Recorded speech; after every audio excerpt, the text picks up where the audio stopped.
I'm Corbett Wall with DVAuction, here with your cattle market summary for the week ending November the 8th, where fall weather finally got here across most of the major cattle production areas, and for the most part every major area has seen a hard frost, and that really helps with your cattle production as a lot of those airborne illnesses kind of settle down after you get your hard frost and cattle start to do a little bit better. We're entering the time when cattle really do their best of all year, whenever we get these cold, clear, and dry spells where cattle can really put the pounds on. And I'm not talking about your new arrivals of unweaned calves, but your cattle that are straightened out, the ones you've had a while on feed or turned out, really start to do the best right now. And most of your cattlemen would agree that the winter time is the best, absolute best time to have a drought, and we're really hoping for one of those until we get the cold weather over. But this week your calves were unevenly steady up to $10 higher. All the gain was seen on your real lightweight calves weighing under 550 pounds, especially in the southeast. Had big gains up to $12 higher in some places down in the southeast, and in your southern plains areas where you've got a lot of hard red winter wheat pasture down there and a lot of demand for those lighter calves.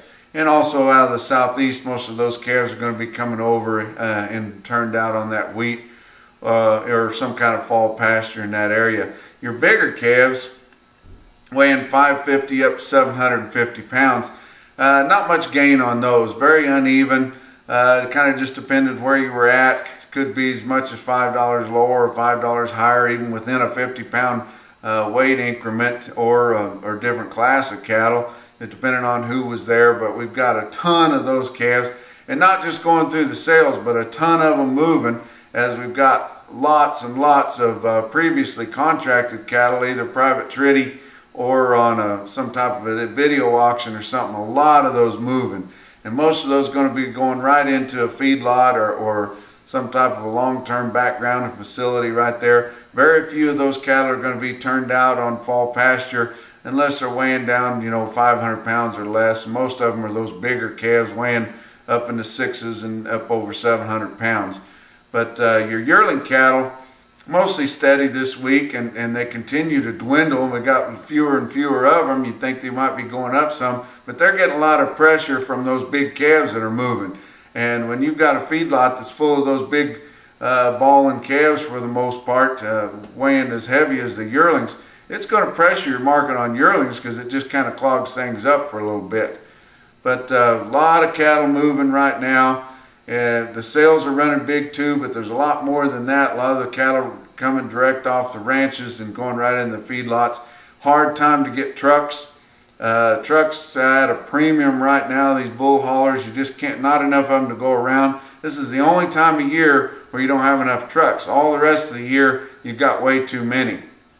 But it's hard to find a trucker to just pick up a load of calves at a sale barn, get them where they're going. And it's enough to hurt the market too, because if you've got a buyer there that maybe has a hole for some calves but knows he can't find a truck, he's probably not going to buy those calves, because if they got to lay around a sale for 2 or 3 days before they can get loaded, the chances of them breaking and your buyer or the destination of them having more trouble with them is a lot greater. Cattle stay stressed up, whenever they're moving through a market like that, and you need to keep them under stress and go ahead and load them and get them where they're going before they settle down. If you let them kind of let their guard down while they're in a sale barn where there's been a lot of cattle moving through from a lot of different areas, the chances of them falling susceptible to some kind of virus is a lot bigger. But your truckers are making money right now, and they've got to make hay while the sun shines. They're not going to be doing a lot of napping right now. They're going to hit it really, really hard. Some of them try to bite off more than they can chew, but they're making money right now for a change, because a lot of them are still charging like they were when diesel fuel was way over $4 a gallon. Now it's back around $3.50, and they're actually having a chance to make a little bit of money.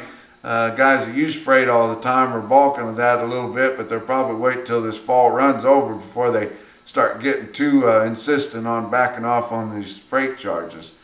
But your lightweight calves is your bargain right now. Your little calves weighing 300 to 450 pounds and maybe up to 500 there. They seem really high. They're really the cheapest thing going. If you think about it, put a pencil to it. If you got a 300-pound calf at $4 a pound, and they're not bringing $4 a pound most places, and the places where they're the most plentiful down in the southeast, they're quite a ways from $4 a pound, even after you put the commission and freight on to get them where they're going. But just for instances, we can say a 300-pound steer bull calf at $4 a pound costs you $1,200. Well, you've got a pretty good idea that that calf next summer will bring $1,800. That gives you $600 to play with. He might bring $1,800 next spring in March and April. A lot of these guys think these 5-weight calves are going to bring 3.5 a pound. You might bring your $1,800 there, and that's $600. All you got to do is get him through the winter. And there's a lot of available feed around. There's a lot of winter pasture. There's a lot of things to eat. There's going to be a lot of wheat around. If you turn them out on wheat, even at $4 a month, that's just going to be about $65 to run that through the winter, run that calf through the winter.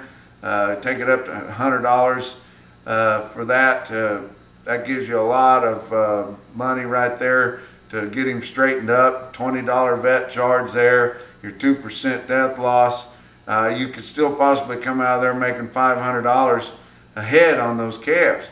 If you think that $1,800 is a little bold there, well, you can lock one in for August at $17.25, and then all you got to do is put them on cheap grass and get them through the summer. So you can easily put $400 a head in your pocket. So there's a lot of opportunity to make money on these real lightweight calves.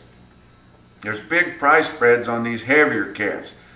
Discounts for everything.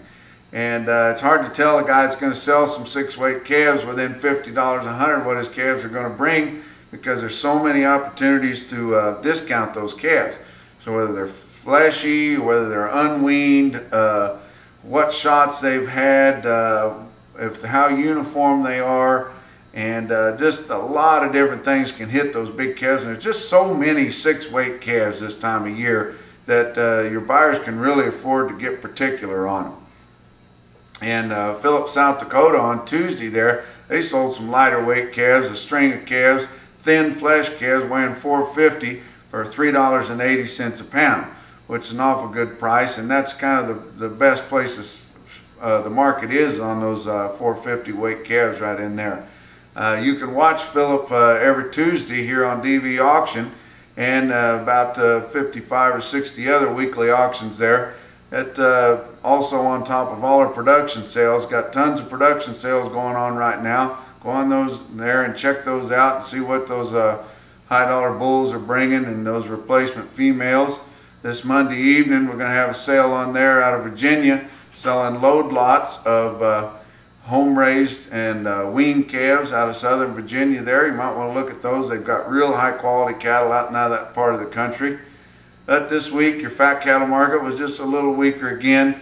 We're just about $3 off the all-time record high we had 2 weeks ago. We're down to 167 now. Cows and bulls were about steady after losing quite a bit of ground last week. And your cows and bulls are getting a lot of demand from guys that are wanting to feed those cows. So there's so much feed available. A lot of silage, a lot of hay, a lot of stockpile grass around. They're just looking for some way to turn that into dollars, and these guys that are wanting to put weight on cows are coming in and knocking the pack of buyers out. But that pretty much wraps up your cattle market summary for this week. Check out our website, DVAuction.com. Check out our other web partners there that you can find this market on at thestockexchange.com. And from a home DVAuction office here in Maysville, Missouri, we'll talk to you next week.